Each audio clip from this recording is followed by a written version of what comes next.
Hello guys, how are you? कैसे हैं आप? आज हम लोग बात करने वाले हैं कि किस तरह से आप अपना बैकएंड लॉगिंग को सिक्योर कीजिएगा। एक्चुअली बैकएंड लॉगिंग होता क्या है? नॉर्मली हम लोग जब वर्डप्रेस वगैरह यूज करते हैं तो हम लोग को बैकएंड में जाना पड़ता है। मतलब उसका जैसे पोस्ट करना हुआ या किसी भी तरह का अपडेट करना आपका वेबसाइट में, तो उसको एक्चुअली बैकिंग बोला जाता है। नॉर्मली अगर आप वर्डप्रेस वगैरह यूज करते हैं, उसका प्लेटफॉर्म यूज करते हैं, तो आपका जो है जैसा एड्रेस है apricizone.com स्लैश देने के बाद बाय डिफॉल्ट होता है WP एडमिन। इसके बाद अब अपना बैकएंड में चले जाते हैं, वहां से आप पोस्ट वगैरह कर सकते हैं। तो अब हम लोग देखना है कि ये डिफॉल्ट होता है, ये नॉर्मली जो भी यूज करता है सबको मालूम है। अगर इसमें ट्राई किया जाए तो हैकिंग आसानी से कर सकता है। तो अब रह गया बात आपका वेबसाइट कितना इंपॉर्टेंट है।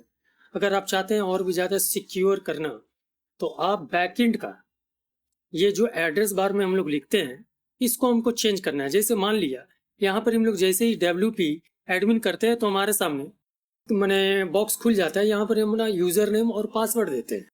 तो अब हमको कैसे सिक्योर करना है, इसके लिए हमको एक प्लगइन इंस्टॉल करना पड़ेगा। उस प्लगइन्स के जरिए आप बैकएंड को तो सिक्योर कर ही सकते हैं, इसके अलावा उसमें डिफरेंट तरह का और भी ऑप्शन है जो आपका मैंने वेबसाइट का बैकएंड को और भी ज़्यादा स्ट्रॉन्ग और पावरफुल बना देता है। तो फिलहाल अब आज हम लोग बात करने वाले हैं कि बैकएंड का लॉगिंग जो एड्रेस बार में लिखते हैं उसको किस तरह से हम लोग सिक्योर करेंगे, और बैकएंड में WP एडमिन जो है उसको हम लोग चेंज करेंगे कुछ अपने हिसाब से, और नाम कैसे लिखेंगे। तो चलिए फटाफट हम लोग स्टार्ट करते हैं और देख लेते हैं। तो ये हमारा डैशबोर्ड में हम लोग आ चुके हैं।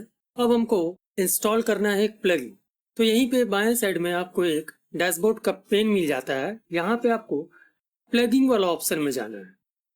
यहाँ पे आपको एक प्लगइन्स ऐड करना है जो काफी इंपॉर्टेंट और फ्री भी है। इसका पेड और फ्री दोनों वर्जन मिलता है। यहाँ पे आप लिखिए आई थीम सिक्योरिटी।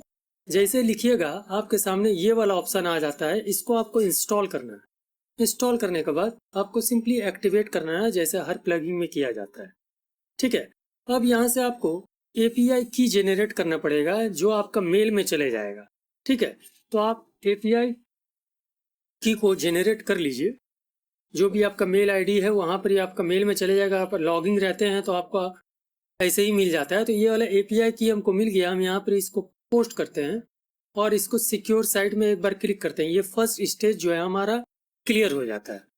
तो इसमें काफ़ी सारा इंपॉर्टेंट चीज़ है जो कि पेड है, लेकिन हमको इसमें से सिर्फ एडवांस वाला सेक्शंस में जाना है उसी प्लगइन्स का, जिसमें आपको 6 इंपॉर्टेंट सिक्योरिटी माने इससे रिलेटेड आपको काम करने को मिलता है।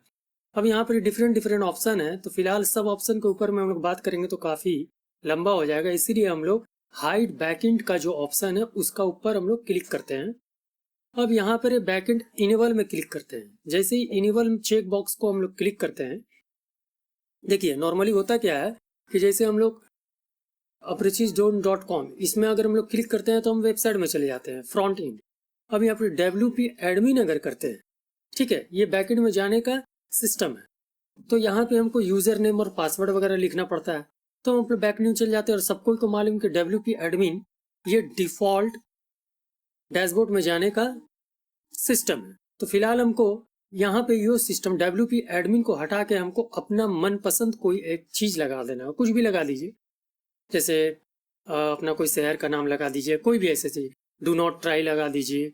तो जो भी है लॉगिंग स्लग एक्चुअली इसको बोले जाते हैं। लॉगिंग स्लग में जैसे मान लिया हम लोग कोलकाता लगा दिए तो कोलकाता, अब यहाँ पर अप्रिसिस जोन के बाद हमको कोलकाता वहाँ लिखेंगे तभी बैकएंड में लॉगिन करने हमको देगा डैशबोर्ड में, वर्डप्रेस का प्लेटफॉर्म अगर यूज करते हैं तो। अब यहाँ पे हम इसको सेव करते हैं। तो यहाँ पे देखिए और भी ऑप्शन है, उसको भी आप चेंज कर सकते हैं। तो देखिए यहाँ पर कोलकाता तो आ गया है। अब हम फिर से यहाँ से निकलते हैं और यहाँ पे हम ट्राई करते हैं WP एडमिन। WP एडमिन मारने के बाद यहाँ पे हमारा एक मेंटेनेंस पेज आ जाता है रीडायरेक्ट होकर। तो हमारा वेबसाइट में लॉगिन करने नहीं दे रहा है, ठीक है, डैशबोर्ड में। अब यहाँ पे कोलकाता देते हैं फ्रंट स्लैश के बाद। तो यहाँ पे देखिए अब यहाँ पे हमको लॉगिन करने का ऑप्शन दे देता है। तो बैकएंड हम लोग इस तरह से हम लोग अपना मन के हिसाब से कुछ भी कर सकते हैं। आप अपने हिसाब से वहाँ पे कुछ भी लिखिए, लॉगिन स्लग में वही आएगा। तो चलिए हम लोग इसको अब सेव कर देते हैं। अब आराम से आप देख सकते हो सकता है आपका मेल में एपीआई अगर लॉगिंग हुआ हो तो आपका मेल में मेल जाएगा एपीआई की के लिए। फर्स्ट टाइम में उसका ज़रूरत पड़ता है, उसको आपको वहाँ पर पुट करना है और पुट करने के बाद आप वहाँ से फर्स्ट स्टेज में सबको सिक्योर कर लीजिए, उसके बाद डायरेक्ट एडवांस वाला सेक्शन में चले जाइए। तो ये काफ़ी इंपॉर्टेंट है एक्चुअली। हम लोग नॉर्मली इस सब चीज़ के ऊपर बेसी ध्यान नहीं देते हैं। किसी भी तिजोरी का एक्चुअली चाबी होता है, पासवर्ड, तो इसको समय समय पे इसको ध्यान देना चाहिए और हैकिंग से बचना चाहिए। छोटा मोटा हैकिंग हो ही सकता है, अपना ट्राई करते करते करते करते कोई भी हैक कर सकता है, ठीक है। इसके अलावा भी इस प्लगइन्स में काफ़ी इम्पोर्टेंट और भी चीज़ है जिसको आप एक बार देखिएगा, पढ़िएगा तो आपको समझ में आएगा। चलिए आज की वीडियो में इतने ही, नेक्स्ट वीडियो में लोग मिलते हैं और एक नया जानकारी लेते हैं। Bye, take care.